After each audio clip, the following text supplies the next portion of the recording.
Welcome back to episode 3, Whiskey with Joe. I am your host, Joe, and I'm here yet again with my best friend, Jeremy, aka Jeremy Churgusling. How's it going, buddy? It's going. It's going. You got to work on your intro energy. I suppose, hey, we're talking about whiskey, aren't we? You kind of lose energy as the night goes, unless you mix it with some interesting other products. So right now, I am drinking what is known as Bushmills Black Bush. It's the black label Bushmills Irish whiskey. And yes, I know it sounds like someone's hair in a certain region, but I promise you, it tastes better than that. So he's not drinking it for the alcohol content. He's drinking it because I'm lonely. All right, so he enjoys a black bush. We'll see. Never had it, to be honest. So I've actually been drinking my way through this bottle over the past couple of weeks because it's just so damn good. And it is an Irish whiskey, like I said. It says that it's rich and smooth, which I would have to agree. I'm going to have a taste now so I can talk about it. But they seem to have a rich heritage. 1608 is, I believe, when they started. And it's a single malt Irish. So pretty happy with that because I didn't realize, I haven't gotten much into Irish. I've gotten a little bit into Scottish and a little bit into American ones. Like over the course of this podcast, I'll be exploring the world of whiskey more, even though it's my favorite drink. Cheers. So I got it on the rocks for now. I may mix it with Coke over the night. We'll see how we go. But yeah, I just wanted to talk about the what the website says, and then that will lead me into something. But before we start explaining what Black Bush Irish whiskey, like the way they do everything, I'd like to ask Jeremy, what are you drinking tonight? I am drinking Jack Daniel's Gentleman Jack. That is a tasty premix. How would you describe the taste? It's definitely got some Coke in there. Yeah. I have like a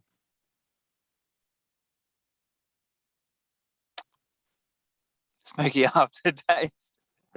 Smoky aftertaste? Yeah. Do you like your whiskeys? Do you like any smokiness to your whiskeys, or? Oh yeah, I I love my whiskeys frisky. Yes, like his women. Yes. So I love Gentleman Jack. I believe it might have actually been Gentleman Jack that I drank on my 18th birthday. Got Jeremy was there actually, and I got pretty tipsy. It was good fun. Had a few family friends around and just enjoyed the night. It's a tasty one. To me, it's like it really is a gentleman's drink. Like of a lot of the premixes, it's definitely a gentleman's one. Like it's smooth, it's present. But Wild Turkey seems to be quite intense flavor. And Jack Daniel's kind of like just sits there nice and easy. The Gentleman Jack variation, I should say. So to get into the Bushmills Black Bush Irish whiskey, I just thought I would say the little that they have on the internet because it will bring me into a good topic. So it says Bushmills Black Bush Irish whiskey combines an exceptionally high amount of malt whiskey married with a lighter grain whiskey, which I haven't heard of companies doing that. I mean, I'm sure they do. I don't know the process yet. I'll be learning that as we go. But that's really interesting. And then matured in former Oloroso, sherry, and bourbon casks. This unique recipe means Black Bush has rich, fruity notes and a deep, intense character, balanced by an incredibly unique smoothness. It's best enjoyed neat, over ice, or in classic cocktails. The most seasoned of Irish whiskey drinkers know you can't beat Black Bush. And I'd have to say, of all the Irishes I've had, this tops it so far. But where it says, as you'll learn over the course of time, but I'll just say it now, I'm a massive fan of bourbon. I can't wait to eventually travel to the States one day, have me some Kentucky straight bourbon in Kentucky. That would be a bloody dream of mine come true. But yeah, I love bourbon. I think it's always, well, good bourbons are smooth, good bourbons are sweet. You can taste the woodiness in them. And I think that's one of the flavors I definitely love out of it. But it says sherry as well, and it reminded me of this tradition that we have in my family, where my mum each Christmas will use sherry. Smashed. Yeah, get fucking smashed. No, she'll use sherry in a dessert that she makes for Christmas for each side of the family each year. That was an interesting face you had there. And what she does is she gets Arnott's milk coffee now, because she used to get. Do you remember Scallywag biscuits, Jeremy? Yes. Remember how they were the embodiment of racism, according to politically correct liberals? Yes. So, I can't believe that was stupid. They changed the name of Gollywog to Scallywag to take it away from that whole racist tone. And then eventually, years later, the liberals went, no, we can't handle it. So they freaking abolished it, which is stupid because they don't have another one to take the place of the taste. If they had another one to take the place of the taste, I wouldn't mind so much. But anyway, tasty Bicky. But she now uses milk coffee biscuits. So she'll soak them in sherry and do them in layers. And she'll go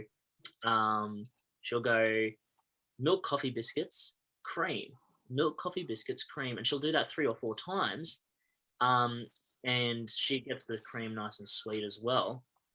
But you got this awesome stacked sherry and cream kind of flavor with the biscuit. But then she puts flake on top, flake chocolate. She crumbles a Cadbury flake, and then we'll put spearmint lollies, over the top, and with Jaffas, and she'll put it in the fridge, and the biscuits will kind of not stay so hard, but they won't be it won't be a weird kind of soft. It's just like the knife just cuts straight through everything, and so you cut it like a slice, like a cake almost, and it's just such an awesome tradition, and I've loved it for a long time. I used to be a fussy kid when it came to food, and then grew out of that eventually, and started loving it. So, and Dad and I have always said she needs to do a bourbon log or a rum log, but she does sherry log. That's the name of the dish, and she's always done that.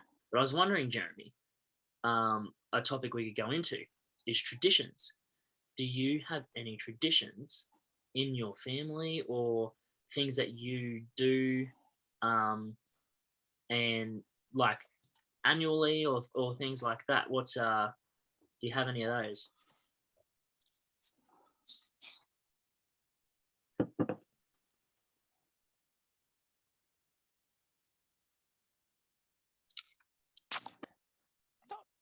particularly. Well, not really anymore, I guess, because a lot has changed. Yeah.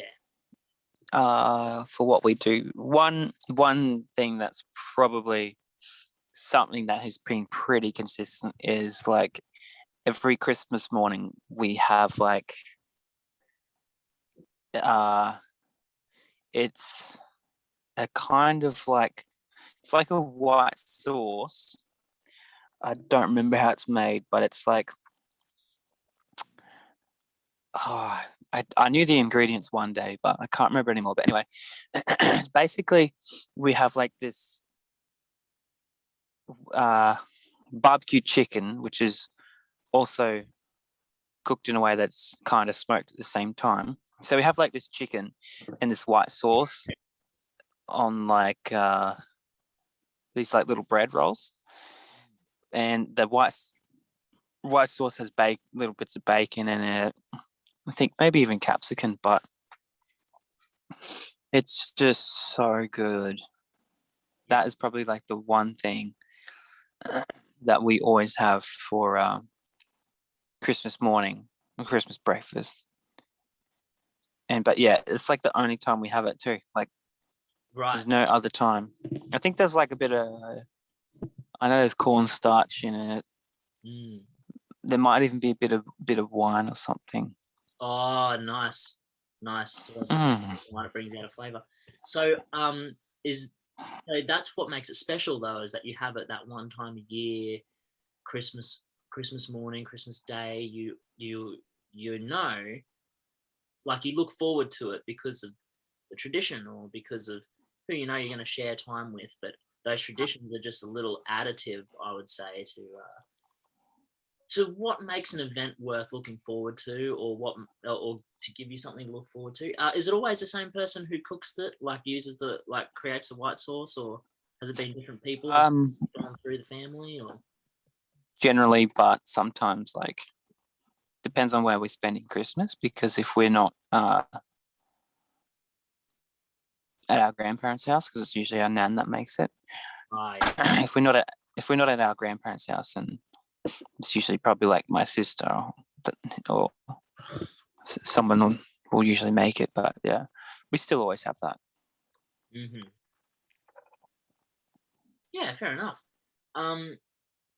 Yeah, sweet. Because I just said about traditions, how they give you something to look forward to. I think like it's something I haven't really thought about until basically now. Well, I've thought about it on and off. Like I I kind of have reflected just now and realized how much I do enjoy tradition, even though I love doing things that are spontaneous or different to further my growth as a person. But I I really love tradition because it's it's something consistent that you can fall back on. It's something you can look forward to at a time of year or with a certain person or things like that. Like, one tradition when we go to that holiday place is we'll always grab a bike and go to the beach on the first day generally, or maybe not on the first day. Well, on the first day, like when there's daylight. Like that's generally what we do there. Or yeah, at some point you always go for that bike ride, and it just sets the tone for the rest of that weekend. You know, clears your head. But yeah, it's such a good thing to do. I think sometimes having a certain routine always can break the ice so that you're more yourself at a certain function or at a certain time. But they give you something to look forward to. So when you're down, you go, or it can bring you out of being down, or it can bring you out of just mundane every day. But you go, oh, Christmas is coming. So for me, one tradition we kind of have, and it's building actually, which is exciting. So as a muso, I've kind of started a tradition with my uncle, and I don't connect with him on heaps because he's a quietly spoken guy, and that's fine. And there's just not much that we really talk about, I guess, because we don't see each other all the time. But one thing we always do now at Christmas is bring our guitars. and we jam a bit, and every time we catch up, we talk about guitars generally. Like if we talk about guitars, right? And talk about music. But it's just such a cool thing to know that every Christmas Day, I get to and I've always got something more to bring in equipment because I've been building it up. So it's been fun to do that. And he lets me play his amazing guitars and stuff like that. But also now, last year, I got some of the other cousins involved, and I'm going to be getting more of the cousins involved on that side of the family for Christmas lunch. And we're going to have we're going to probably end up filling a room over time with instruments, mostly guitars, probably a piano, and a cajon maybe. Be nice if someone brought a cajon to play on. But yeah, so it's good because being one of the eldest ones, I don't connect with the younger ones much, and I have my own life. So it's a way. I guess tradition is a way to build community, and I think that conserving tradition is something that's kind of lost on today's society. I think it's good because it makes you look forward to something. It makes you feel like home somewhere.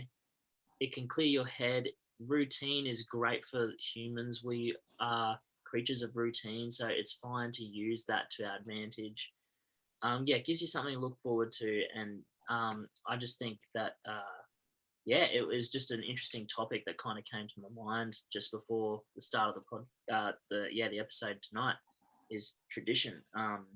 And so I think one thing you and I do is generally annually, but it's just something that we do when the time's right, where we get together and drink some piss, drink some whiskey, drink some beers and stuff like that, and just talk out life. And it's a good way to just debrief. And that started on one fateful night, which is actually a fun thing to talk about. I was going through an interesting time in my life, and Jeremy had me over, and I always call it the fateful night because we talked about some really serious stuff about life, but we also drank. I don't know how much of a bottle of Jack Daniels between the two of us. I had 2 beers just before that, probably 3 drinks of that Jack Daniels or 2 drinks of that Jack Daniels. And then we took out about a third together of a brand new Jack Daniels Tennessee Honey bottle. We finished off a port bottle. We finished off a Malibu bottle or a Wipeout or something. And I think we even had some Shivers Regal Scotch on top of that. And holy crap, that was the first time I think I've been hungover, and it was such a good time. But it's been a tradition, and we get really deep. It's just a good way to clear the air, or clear, what's going on in my head. Because how we were talking about on episode 1, how we have that, we look at the world differently, and one thing I talked about was the analytical mind that I have. I analyze everything, and my mind's just constantly on the go, and it's good to do those kind of activities where you clear that space so it's smooth and fresh again. And so I think tradition is a good thing to set if it's healthy. What do you have any more to say on tradition? Do you is there something you do every time you've been to PNG, or? I'm not really that into any kind of tradition. The only thing I can probably really think of is with the seasons that come and go, there's always particular things that I'll do for that season, I guess. Like it's always to do with like the ocean too, and fishing, that kind of stuff. Yeah. Like in winter, Like, you'll always fish for squid. yeah, something like that, for example. But as soon as like the wind, you can kind of feel it in the wind. It starts to change a bit. Like, you can feel like spring's coming, Yeah. and once spring comes around and it starts to warm up, it's, I don't know, you just start feeling like you wanna do. You kind of remember like the last years, like summer, for example. When summer comes around, Yeah. it's time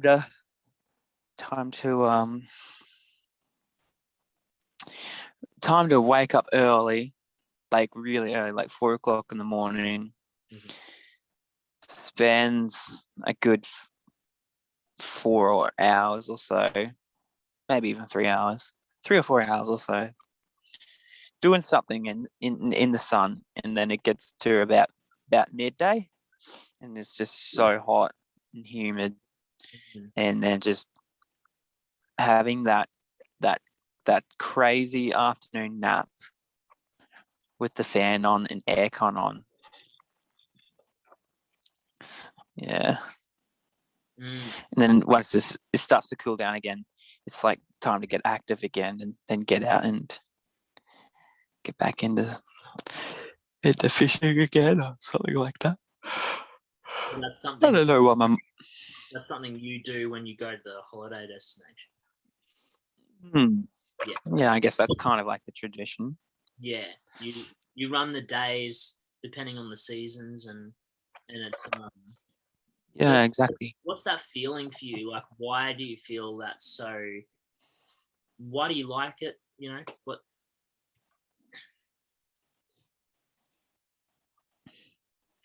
It's just like the most nicest thing. Well, that example, of course, it's just like the nicest thing to do that, because you feel like, because you obviously get more daytime in summer, so you're able to kind of do a little bit more, but you also just get more sunlight as well, and then you're like, just kind of, it knocks you out a bit, like you feel sleepy. Yeah. But it's just, I don't know, it's nice. It's like, I don't know how to explain it. It's like I guess it's like a holiday feeling kind of thing, enjoying the outdoors and just spending the time out there. But also, then again, who can complain about an afternoon nap also?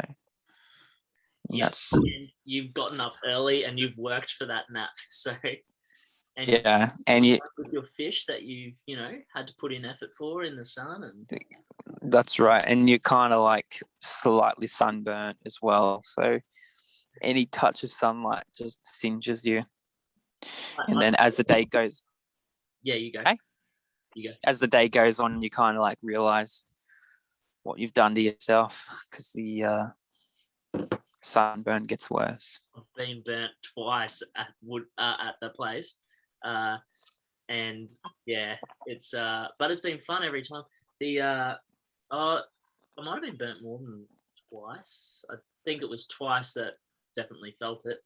But I've heard them say, actually, it turns out the sunburn's only like, well, sunburn's severity long term, and also the ability for you to get sunburnt is all raised depending on the sugar levels in your body at the time.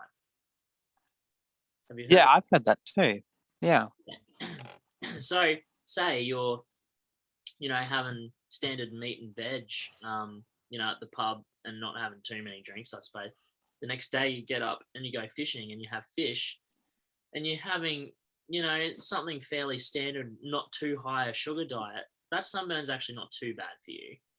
And you like it also, I've noticed that you doing that over the years, you've developed a really healthy tan anyway. And your skin's not bad because of it. Your skin glows.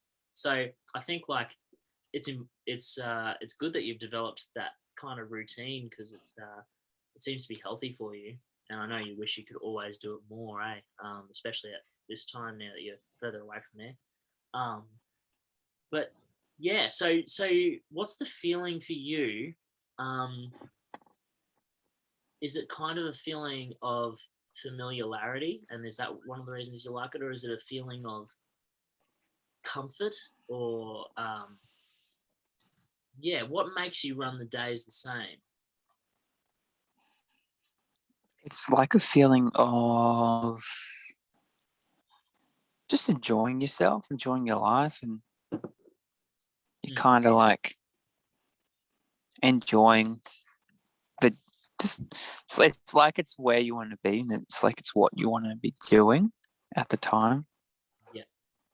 So you've worked out like the formula, and you have it brings you joy to stick to that formula, to stick to the interest. And I know you definitely branch out during those times, because you're always trying to find, how can I enhance this formula? But there's a part of the day where it sticks to that formula and it really works, and it's and it makes you healthy, man. Like I notice your mood is just really leveled out while you're there. Yeah. So it does. It really does. Mm.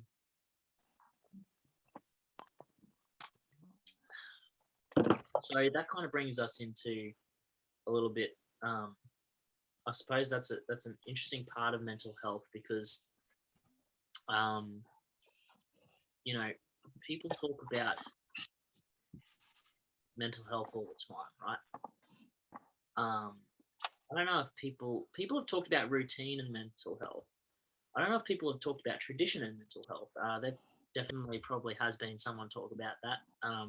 I'm an uneducated, uncultured swine, so I probably have definitely missed that at some point. But I think the sense of developing a routine in your interests and doing some of the same things here and there, like, or every time you do something, like, if I'm like at Christmas, you have the white sauce, I have the music, and my grandma always cooks roast beef. So those things bring a certain amount of joy and community. And I think community is a huge part of developing a healthy mind and a healthy soul, is building a community with like-minded people, to enjoy, like to get each other through, and to like, I suppose people try and chase community, but I think people have got to find that kind of thing within their interests first, and then branch out to find people. I've found that the more I've delved into my interests, the happier I've been in myself. And then at that point in time, I meet people that do make me happy, but through those interests and through people that I've met in those interests. And I think that that's probably how you develop. Like, that's how I think you can develop community. You can do that several ways. I think you develop a really meaningful community that way, and I think that really can attribute to your longevity in your healthy mind state, because you're able to talk to these people. You already connect. You can break the ice through tradition, like we do, or you can, when you're casting and you're just doing those things over and over, that repetitive movement, or just enjoying the sun or things like that, and you just have that space where your thoughts can come into your mind, but they can gracefully be there and leave.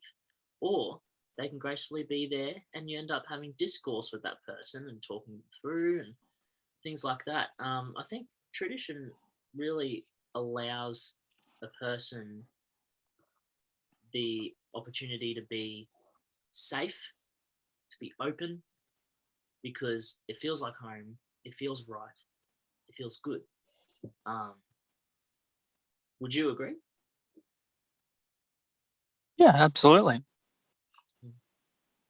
Like, do you find that some of the best times with your family are at that Christmas breakfast or Christmas lunch with that white sauce? Well, basically, anytime really now, whenever the family gets together, is always really good. But that is good, man. yeah, but that's always really, it's really rare nowadays to have everyone able to get back together. So that kind of always feels like similar to Christmas, I guess, when everyone's able to be there. Good stuff. So, yeah, I think we've covered a really awesome topic there. Also, for the people, there was this awesome chap or awesome gentleman. I hope you drink. I want to know what whiskey you drink next time you comment, Robert. You commented on episode 1, part 2. You commented on YouTube. If you watch this one, man, let us know what whiskey you like and why, and also a topic to talk about. Yeah, because we gotta have a topic to talk about each time. But yeah, I hope you enjoy this one as well, buddy. But yeah, so moving on. Yeah, man. So you're doing this from the comfort of your car tonight, not from the Yes. Yes, I am in my car tonight. Mm-hmm. There you go. What is your car, Jeremy? The audience is dying to know. Only because now I'm putting the mystery there. Well, it's got a roof. As you see. Yeah, I see. It's a pretty fine roof. There's a roof. Has a sunroof. Yep. It's got sunny boy blocker. And it's got a 2JZ under the hood, doesn't it? Yeah, it does. It's got a holy shit handle.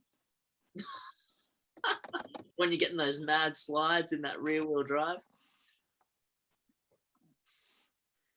Got a door. What's that, sorry? Got a door, see? Oh, yeah, it's pretty important to have a door.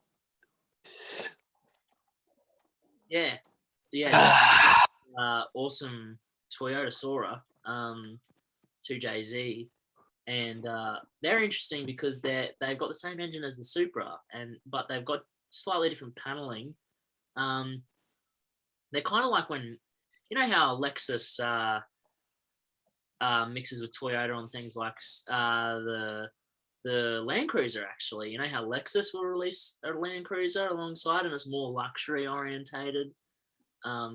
They've done the same with obviously the Sora and the Supra. They're kind of the same car almost, eh? Yeah, certainly have. Lots of different engine options though with this one. Mm-hmm. There are about 3 different engines they come with.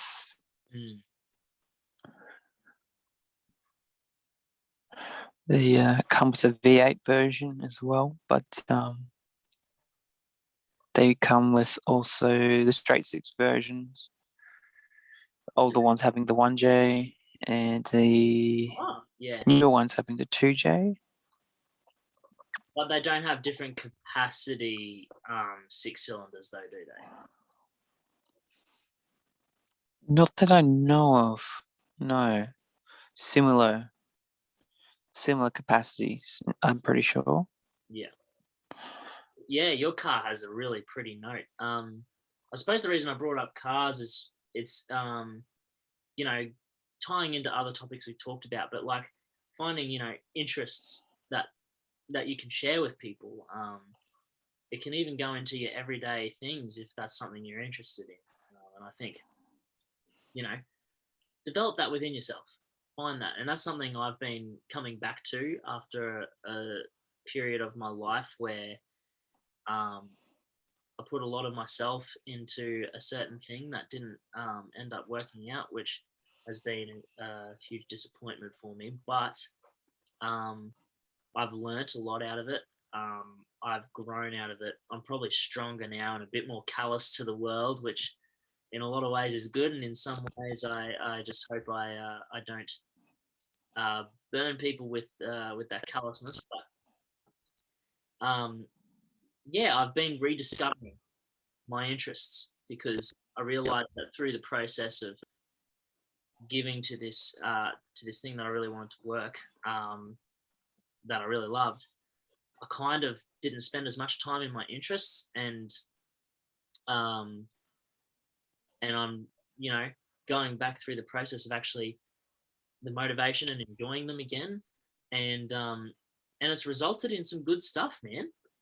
My music life is growing again. It's like I've started to water that plant again, and I'm really happy with that.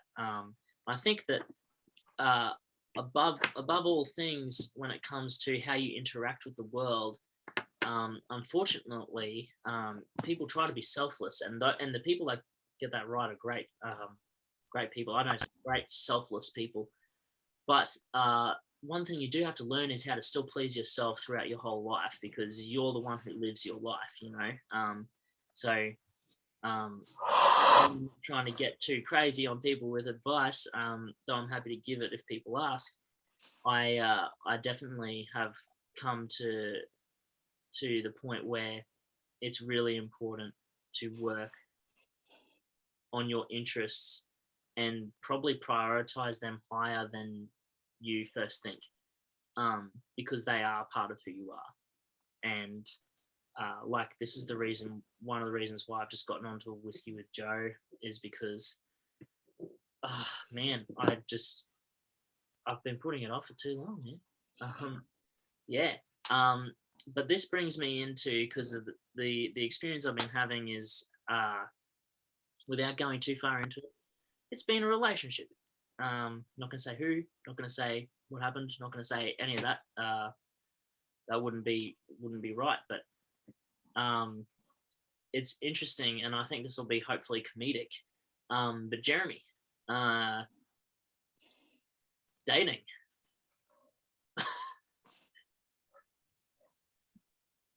What about it? What do you want? Well, it's just been interesting going online to see what's out there, being disappointed in some ways, impressed in others, and but all in all, there's a comedic value to it. Do you still have your do you still have any photos or screenshots of your bios? Because dude, like, they were classic. Because like, while if you can search for those, I'll explain something while you're searching for them. One thing I notice is that it seems that a lot of girls are trying to please other girls with their profiles. They're asking for guys, but then not really. I feel like there's a big disconnect between men and women these days, which is a shame, as far as being able to communicate with each other and being able to know what each other are like, and being able to accommodate that need for each other. And I've definitely screwed up in that way several times. But yeah, it seems that all the profiles you look at and all the online dating, I mean, all the shit you see on social media and stuff like that,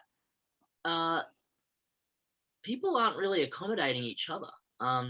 But through the craziness and disappointment in that, Jeremy in particular has found ways to make it fun because one thing you notice is you see the same captions from girls, like, you know, I'm addicted to carbs, or send me pics of your dog, or these other things that girls always go, oh my gosh, over, but guys are just like, that is so basic. Like, tell me something about you.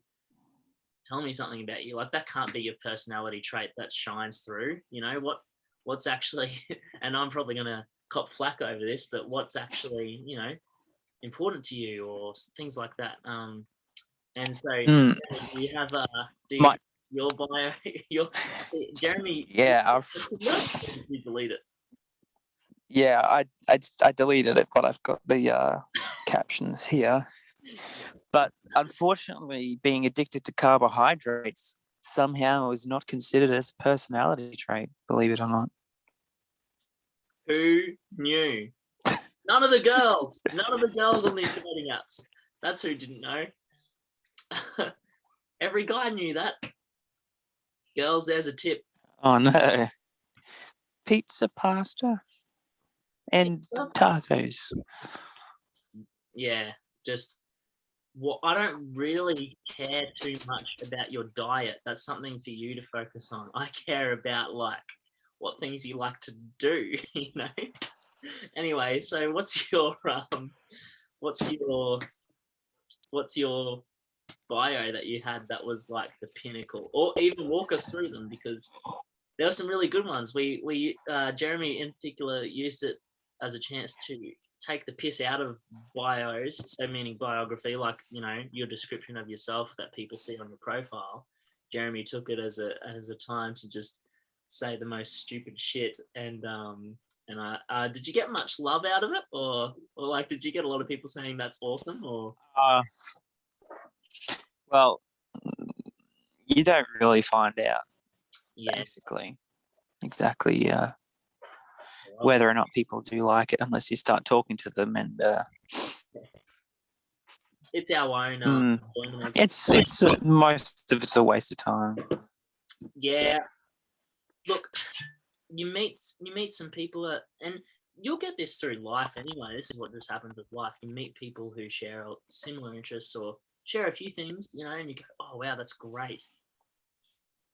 But it's pretty hard to tick all the boxes. Definitely you can't tick all the boxes.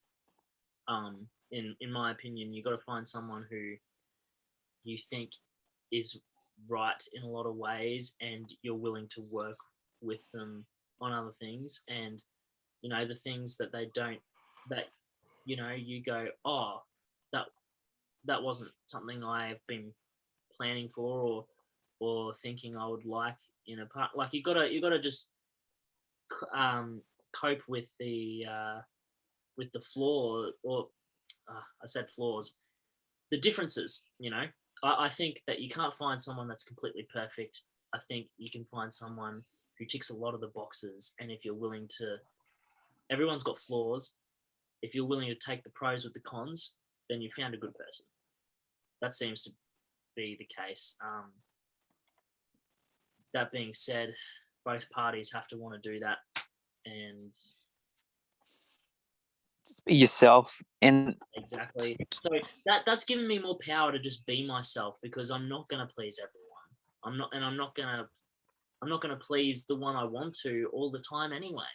So they've got to just be happy with who I am. I figured that out. And I also got to look at that from the other point of view, as the other person, going, oh, they're not going to please me all the time. That's something I've had to learn as well. Like, I've only had one relationship now. It was pretty serious, but I learned a lot out of it. And one thing I learned was you can't always expect to just work on things. You just have to be happy with that person. When I realized that, I was like, oh, I wish I knew that earlier, because I would have approached things different. But life's a learning process, I guess. Yeah. So what's your Anyway, what's your point? on a On a lighter note? on a lighter note, so having witnessed many self atrocities, I came to the conclusion that everybody's just putting up the same thing all the time. So I got creative and would put up something quite unique, because I noticed that the people I would enjoy were the ones that had the best bios. So I took initiative from there. Or... Yeah. Yeah. The one best ones that gave us a laugh. Yeah. So first thing was this particular dating app is kind of known for being kind of trashy. So first thing on the caption list was just, what's the name of it? No, we're not going to say the name of it. No, we're not. We can't say the name of it. Sorry. Blue balls, Jeremy. No, can't say it for legal reasons. Anyway, so first thing in the bio list was to clear that up, and it went a little bit like this: call me a chef, because I am reducing my standards by being here. Yeah. Which is so good, because the reducing part of that is just absolutely perfect. You literally are lowering your standards, because instead of being picky about the people you see in real life, you're going, okay, I'm going to see who's on the phone. So it's literally, the word reduce is perfect, but also that's what you do with the sauce. Like, that's just amazing. Like, I loved it as soon as I saw it. Anyway, continue. And then the second thing was a little bit about myself, and it went a bit like this. It says, I'm like a beehive.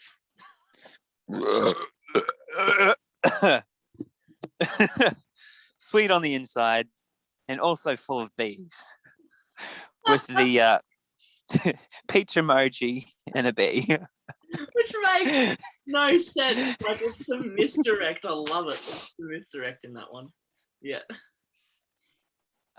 Second thing was the about my beliefs.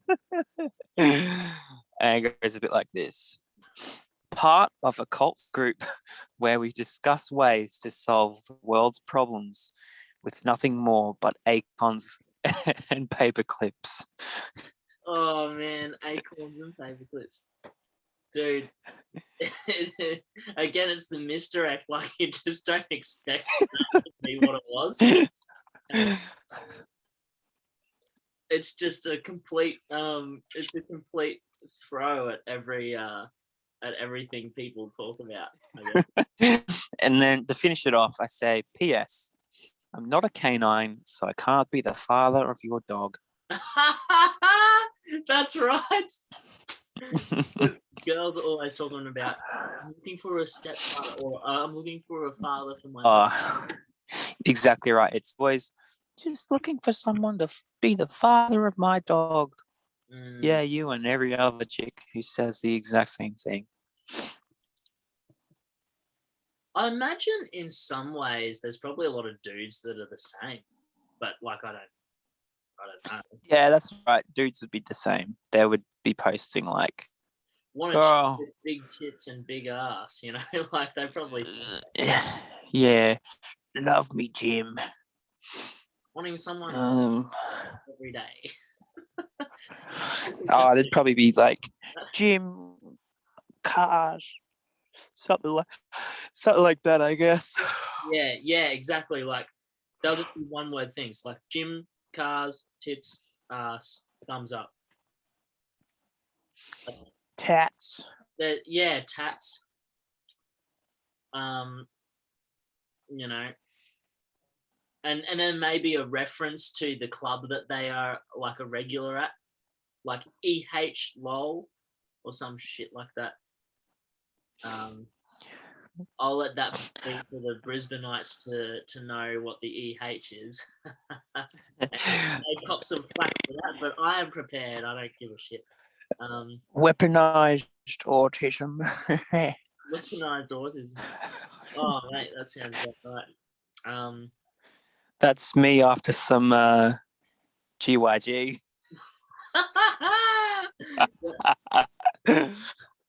Oh, you just got to get me in the right zone to be a weapon. Because this is something I'd love to talk about. I wasn't in it for long, so I'm not trying to big note myself at all. But it's just a learning experience that I've had.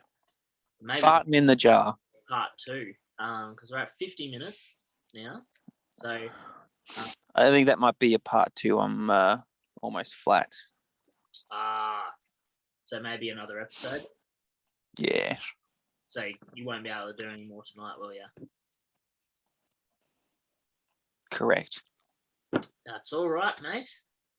Well, look, we've got it done in 51 minutes, and it's been great. I mean, it's been it's been great to talk to you as always. Always great to talk to you. Still working out the flow. I think I was happy to be able to talk more about the whiskey. Which, by the way, to leave it with a good review, this stuff really is like what they said. Neat. It's on its own. I imagine would be great because I normally have my whiskey on ice, but sometimes I have it neat. I haven't tried this one neat, but just having it straight for the first probably half or however long of this session, this podcast episode, on straight on ice, has just been. It was really just tasty and really easy to do. And it had all those notes. I probably wouldn't say fruity, but again, I'll learn more about whiskey over time, and I'll probably have some different whiskeys that will end up making me go, yeah, that is fruity. But definitely rich, definitely smooth, definitely has the notes from deep to delicate for me. It has all of that. But it's also good to mix, man. It's just it's a taste. Like I mixed it about halfway through, and it's just a tasty drink to be able to just drink the night away in whatever fashion you enjoy. And mostly these days, I don't mind people mixing whiskey with Coke or mixing it into a cocktail, unless it's a Scotch over $100. That's when I go, oh mate, what are you doing here? You probably got to drink it neat or on the rocks, or on ice, however. All I want is something that gets me slaughtered. Yeah, there's people like that too. Have you been enjoying your Gentleman Jack tonight? Yeah, well, it was straight off the shelf and not off the fridge, so it's not too cold. Room temperature, but it's actually still quite nice. Probably brings out a different flavour having it at a different temperature. Yes, it does actually taste a little different. Have you drinking all 4? Like, because I'm assuming it's no. Oh, no way. Not on a. Not on a. 1.5. Sweet. Well, I know you'll enjoy that second half for the rest of your night. Yeah. So, would you recommend Gentleman Jack? I can't recommend it just yet because I haven't been able to have it in the fridge. I haven't been able to have it chilled. But so far, it's pretty good. I want to taste it when it's actually cool, though. Agreed, man. I think that if you're going to have a drink, my preference is cool, but because I like them to be somewhat refreshing, or I just like the vibe that a chilled drink gives over a room temperature drink. But sometimes a neat whiskey really, like if you've got a cold or if you're just it takes a certain mood that you got to be in. But man, it's good. I do like a neat one. So next time I will try this neat. But I've tried it on ice and and in Coke. That's the kind of cocktails that I generally have, is just in Coke. I don't really like. I'll experiment more and more, but I haven't tried things like an old fashioned or a Manhattan, which I'll probably do over time, and probably enjoy, to be honest. But yeah, definitely recommend this. Having had this bottle for about 2 weeks, I can always come to it, and it's just good. It will eventually be a regular on the shelf. I would 100% say that. And just to let everyone know, I may be moving in a couple of weeks. I won't say where because I like my privacy to a degree. But I'll be moving in the next couple of weeks to most likely to a new place. But when I set that place up, the setting behind me won't just be my drawers and some pictures that were at my 18th and my record player. Hold up there. There we go. And stuff. And I won't need a mattress on the door because I'll be on a separate level of the house if we move into this house that's come up. But yeah, what I will have hopefully in the background is my whiskey bottles, because I again, to make this full circle, I have a tradition where if I like a bottle of whiskey or just a bottle of alcohol that I've enjoyed, like if I've enjoyed that bottle, I will actually keep that bottle. I'll rinse it out and keep it, and just have it on a shelf. So I'll actually display all the whiskey in some sort of way behind me, so that people can have a look at the things that I've liked over the years. And yeah, that would be the ideal setting. I also would love to add, but it's hard work to add the right background, but I'd love to add the Whiskey with Joe logo, which is the whiskey glass. It's not this very glass, but it's a whiskey glass on a bar bench. I think it's got a lime on it, and yeah, just Whiskey with Joe in that typewriter font. I love it. So I'd love to have that as a background, or the whiskey bottles. But yeah, definitely keeping this bottle. Definitely getting it again. Yeah, I can't recommend it enough. Basically, being pleasantly surprised because I don't drink Irish often. So that'll, I guess, conclude the content of the episode. Jeremy, do you have anything to plug?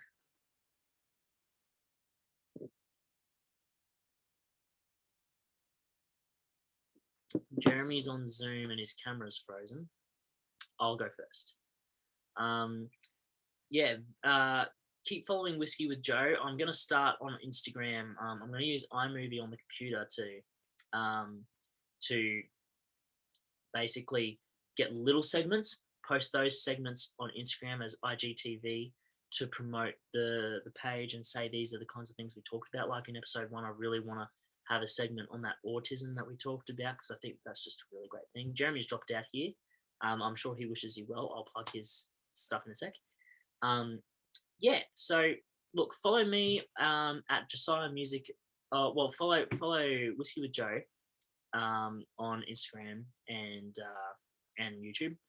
Follow at Josiah Music Official on Instagram, Instagram, YouTube, and TikTok. Follow at Josiah the Musician Official on Facebook, and that's how you'll find me specifically with my music career. And to follow Jeremy, you just type in chase.ling, that's CHASE.LING, to find his music on any music platform, or to find him on any social media platform, not Facebook, but Instagram. And yeah, I hope. Oh, he's also Gelman on so JELLMAN on TikTok, and he posts some comedic stuff there, and he may do that more over time. Thank you so much for joining, and I will see you on the next episode. Cheers.